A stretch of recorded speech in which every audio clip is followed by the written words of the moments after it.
নমস্কাৰ বন্ধু বান্ধৱীসকল, মই আজি আকৌ আপোনালোকৰ বাবে এটা মোটিভেশ্যন ভিডিঅ' এটা বনাই লৈ আনিছোঁ। আজি আপোনালোকক এনে এজন সাহসী ভবাশক্তি সম্পন্ন মহাপুৰুষৰ 10টা নীতি শিক্ষাৰ বিষয়ে জনাই দিব বিচাৰিছোঁ। আপোনালোকে ভিডিঅ'টোক মন প্ৰাণ দি এবাৰ শেষলৈকে শুনিবলৈ চেষ্টা কৰক, কিয়নো আগৰ যুগৰ মানুহবোৰে নীতি শিক্ষা মানিয়ে নিজৰ জীৱনকাল কটাইছিল। খোৱা বোৱা, পিন্ধন উৰণ, শিক্ষা দীক্ষা আৰু যুদ্ধ বিগ্ৰহ আদি সকলো ক্ষেত্ৰতে তেওঁলোকে নীতি শিক্ষা মানিয়ে জীৱন কটাইছিল। কিন্তু মই সেইটো কোৱা নাই যে আপোনালোকে পুৰণি আচৰণবোৰতে লাগি থাকক। মই কৈছোঁ যে মানৱ জীৱন বা মানৱ সমাজৰ বাবে নীতি শিক্ষাৰ প্ৰয়োজন হয়। সময় পুৰণি হ'ব পাৰে, মানুহ পুৰণি হ'ব পাৰে, কিন্তু সেই পুৰণি মহাপুৰুষৰ নীতি আদৰ্শবোৰ কেতিয়াও পুৰণি হ'ব নোৱাৰে। মহামানৱ মহাত্মা গান্ধী, ভগৱান বুদ্ধ, এওঁলোক আগৰ মানুহ, কিন্তু এওঁলোকৰ নীতি আদৰ্শ বা অমৃত বাণীবোৰক আজিও আমি আখৰে আখৰে পালন কৰিবলগীয়া হয়।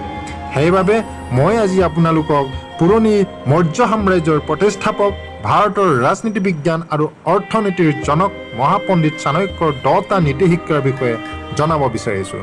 এওঁ প্ৰাচীন ভাৰতৰ এজন আদৰ্শ গুৰু, দাৰ্শনিক আৰু ৰাজ উপদেষ্টা আছিল। তেওঁক কৌটিল্য অথবা বিষ্ণুগুপ্ত নামেৰেও অভিহিত কৰা হয়। জনা যায় যে তেওঁ অখিল মৌৰ্য সাম্ৰাজ্যখনক প্ৰতিষ্ঠা কৰিছিল। তাৰোপৰি তেখেতক ভাৰতৰ ৰাজনীতি বিজ্ঞান আৰু অৰ্থনীতিৰ জনক আৰু তেওঁৰ কৰ্মৰাজিক ধ্ৰুপদী অৰ্থনীতিৰ পথ প্ৰৱৰ্তক বুলি বিবেচনা কৰা হয়।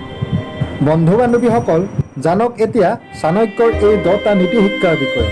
তাৰ আগতে আপোনালোকে মোৰ ভিডিঅ'টোক লাইক, কমেণ্ট, ছাবস্ক্ৰাইব কৰিবলৈ একেবাৰে নাপাহৰিব। এতিয়া আমি আৰম্ভ কৰোঁ। প্ৰথমতে আছে লক্ষী, প্ৰাণ, জীৱন আৰু শৰীৰ। এইবোৰ সকলো খন্তেকীয়া, মাত্ৰ স্থিৰ থাকে কেৱল ধৰ্ম। দ্বিতীয়তে আছে এটি মাত্ৰ গুণৱান পুত্ৰ 100 মূৰ্খ পুত্ৰৰ তুলনাত বহুগুণে ভাল। এটা চন্দ্ৰই অন্ধকাৰক যেনেকৈ নাশ কৰে, কিন্তু 1000 তৰাও নাশ কৰিব নোৱাৰে। 3 নম্বৰত আছে মাতৃতকৈ ডাঙৰ কোনো দেৱতা নাই। 4 নম্বৰত আছে পিতৃৰ ডাঙৰ কৰ্তব্য হৈছে যে পুত্ৰক ভাল শিক্ষা দিয়া। 5 নম্বৰত আছে অসৎ লোকৰ গোটেই শৰীৰত বিষ থাকে। 6 নম্বৰত আছে অসৎ লোকক কাঁইট জোতাৰে গচকি দিয়া বা তাৰ ৰাস্তাৰ পৰা আঁতৰি যোৱা। 7 নম্বৰত আছে যাৰ ওচৰত ধন থাকে তেওঁৰ ওচৰত বহুতো ভাই বন্ধু আত্মীয় থাকে। 8 নম্বৰত আছে মনৰ মাজত থকাজন আপোনাৰ দূৰত থাকিলেও ওচৰতে থকা যেন লাগে, আৰু যিজনে আপোনাৰ মনত স্থান দখল নকৰিলে তেওঁ কাষত থাকিও দূৰত থাকে। 9 নম্বৰত আছে বেছি চিধা মানুহ হৈও লাভ নাই।